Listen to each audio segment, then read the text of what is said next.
Boxing and other martial arts that focus on punching are great, but why limit yourself to only 2 weapons when your body has so much more to offer? In this video, I'll teach you how to go from barely being able to kick to kicking like a pro. By the end of the video, you will have all the knowledge you need to master the art of kicking. First, I'll cover the essential exercises that will help you perform kicks, and then afterwards I'll show you how to actually do the kicks.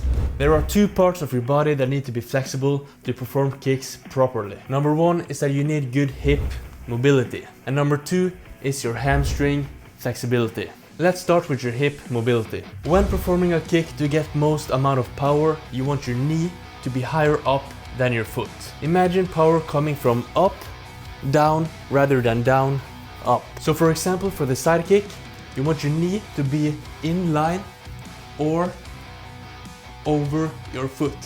There's a lot more power here than here. You don't want to come here and do this with your knee down below. Of course there are exceptions there, but now I'm just speaking generally what you should be practicing as a beginner. I remember when I started out learning to kick. At that time I did a lot of squatting and a lot of lifting, and after lifting for several years my hips were really tight. It's probably the same for you, that for example just standing in a position like this is really difficult. And if you are struggling with hip mobility as well, I'll show you how to fix it. So the first exercise to fix your hip mobility is this one. You stand here with your foot facing this way and your foot on top of something with a bit of height. Of course, adjust the height depending on what feels comfortable for you. So with your foot on top of here, all you need to do is twist your foot back and forth like this, and you can feel your hips opening up. And you can also see that the hips are rotating with my foot. Exercise number 2 to open up your hips is that you simply find something to hold on to, then you bring your foot up like this, get your knee as high up as possible, and then you want to twist this foot up like this and then back down, and point your foot that way. Then you want to do 20 to 30 repetitions of this, and then you switch foot. Okay, so as I mentioned, hamstring flexibility is extremely important, but this is mainly for the supporting leg, supporting the foot you are kicking with. As you can see here, my hamstring is really stretched. So if you want to get better hamstring flexibility, it's all about stretching for longer periods of time, minimum 30 seconds doing a stretch, and pushing yourself by going further and further down until it hurts, then you stop, and then you continue a bit more until it hurts, then you stop, then you continue a bit more, and so on. And you don't need any fancy stretching, just stretch like this, or with your foot on top of something, leaning forward. Okay, so now that you know how to fix your hip mobility and hamstring flexibility, there is one muscle that is extremely important that you need to work a lot, and that is the side of the leg and the glutes. This muscle is what will give you control of the kicking leg. It will allow you to control the leg a lot better and keep it up like this. A way to work this muscle is really simple. All you need is something to hold on to, and then you bring your foot up. Start with keeping your foot in here and not extended, but keep your foot up, and then you want to just raise it up here and bring it down.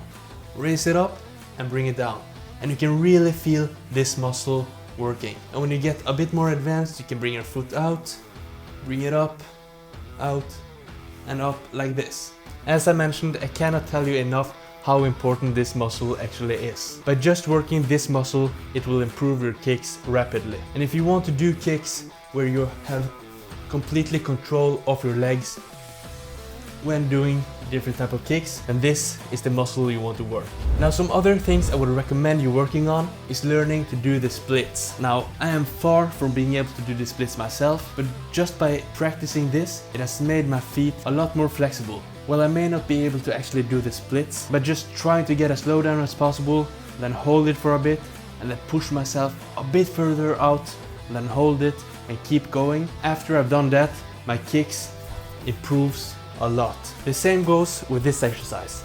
You stand like this, you go down this way, you go up and down this way, and you can really feel it stretch. And when you've done this a couple of times, then you can go here and then straight over here. This is a key exercise I do all the time before doing any sorts of kicks. Congratulations, you made it past the boring part which is all the stretching and exercises and so on. And now I will show you how to actually do a couple of key kicks. There are two different types of kicks. There is linear kicks that goes in a straight line, and there is rotational kicks that goes around. Linear kicks are back kick, side kick, kicks that just go in a straight line. Rotational kicks are kicks like the switch kick and the roundhouse kick that goes in a circle. What's important to remember with these two different kicks is the foot you are standing on. With linear kicks, you want your foot to be planted on the ground and you don't want to be on your toes. If you're on your toes with a side kick, it's first of all a lot harder to do the side kick. But second of all, if you hit your target, there is give in your foot. That means that when you hit something with your kick, your foot will have to hit the ground first and then you lose a lot of your power. But if your foot is already planted in the ground before you kick, there is a lot more power. For rotational kicks, you want to be on the ball of your foot. If you stand with your foot planted on rotational kicks, you can seriously injure your knee and it's hard to rotate. So on rotational kicks, you want to be on the ball of your foot when you're doing the kicks. So let's start with covering the side kick. If you master the side kick properly, that will help all your other kicks. So as a beginner, I would highly recommend you practicing the side kick more than any other kick. So here's how to do the side kick. When you're practicing it, find something to hold on to so you don't lose balance, because balance is a big part of doing kicks. You don't want to do the side kick like the splits. You don't want to stand with this foot facing this way and kicking like this. It's impossible, and if you try this too hard, you can really damage your hips. So what you want to do, you want your supporting leg to face this way if you want to kick that way. And all you want to do, you want to bring your foot up and extend it outwards. You want to keep your upper body as high up as possible. You don't want to be down there. The reason is, if you do a kick like this, which I know is a lot more simple, but if your opponent dodges the kick, you are in a terrible position to protect yourself. But if you stand with your body upright and you do the kick and your opponent dodges, you can see everything and you're in position to get out. Okay, so where you want to land with your foot is you want your heel or the side of your foot, but I prefer the heel to land on the target. You don't want to land with a flat foot or like this, because then you're more pushing your opponent. But if you can bring all the force into your heel, then the kick will be a lot more powerful. So try to rotate your foot and hit with your heel when kicking. Now there's multiple ways to do the side kick. You can do it standing still.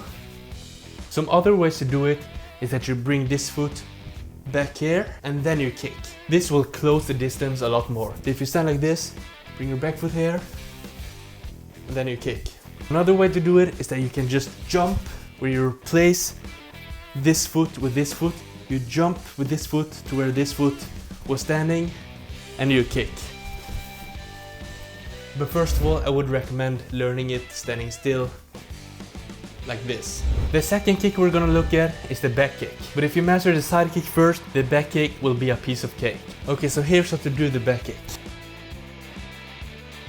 So first of all, it's important where your lead leg is. If your lead leg is here, all the way to the side over here, it's impossible for me to rotate around and kick. So I want to move my lead leg almost right in front of me before I twist to do the kick. Okay, so you put your lead foot in front of you. Then you want to twist your upper body and your feet around like this. And you want to twist your upper body to the point where you can see your opponent. Put your leg in front of you, twist around, look at your opponent, kick off the kicking leg, and that's it. Kick number 3 I'm going to show you is the roundhouse kick. The roundhouse kick goes like this. As I mentioned, this is a rotational kick, so the supporting leg needs to be up on the ball of your foot. And imagine yourself as a gingerbread man. Stand like this, and then you just want to rotate until you're here. That's basically how the kick goes. You kick off the kicking leg and then you rotate the supporting foot. Then you get something like this. You don't want to come 180 degrees and kick here and stop. To get the most amount of power, you want to come 360 degrees around and you come back here. So that is what you're gonna do with your legs. What is almost as important is what you do with your hands. So if you're kicking with your left foot, you want your right hand to cover your face. In case you miss and your opponent comes with a counter attack, you are protected with your right hand. More importantly is your left hand. Right when you kick, you want to bring it up here. You want to bring your hand up to this shoulder like this. Now after you bring your left hand up here, when you kick, you want to throw your arm outwards. So at the same time you go bam and you kick, you want to throw your arm out to get a maximum amount of power. Something like this. You bring your arm up and you throw it out. So everything together. So that is the roundhouse kick.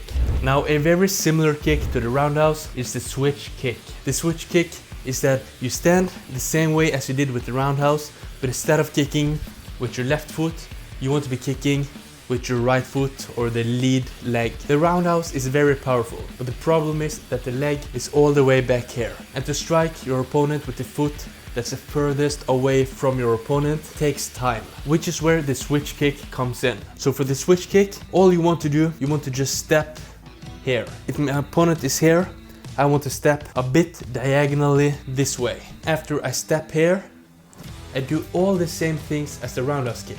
I bring my hand up here and my hand up here, and I basically do a roundhouse kick from the other side.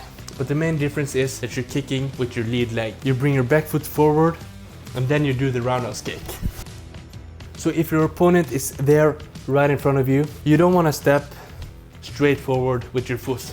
You want to step out to the side, because then all the power comes this way. Now as you practice this and get better and better, you want the movement to be as minimal as possible, because if your opponent see that every time you do this, you're coming with a switch kick, then it's really easy to read you. If you watch Muay Thai, they barely take a visible step forward before they kick. So that's all I will be covering for this episode. If you found anything hard or difficult to understand, then let me know in the comments and I will reply right away. Check out part 1 and part 2 if you haven't already, and make sure you're following so you don't miss part 4.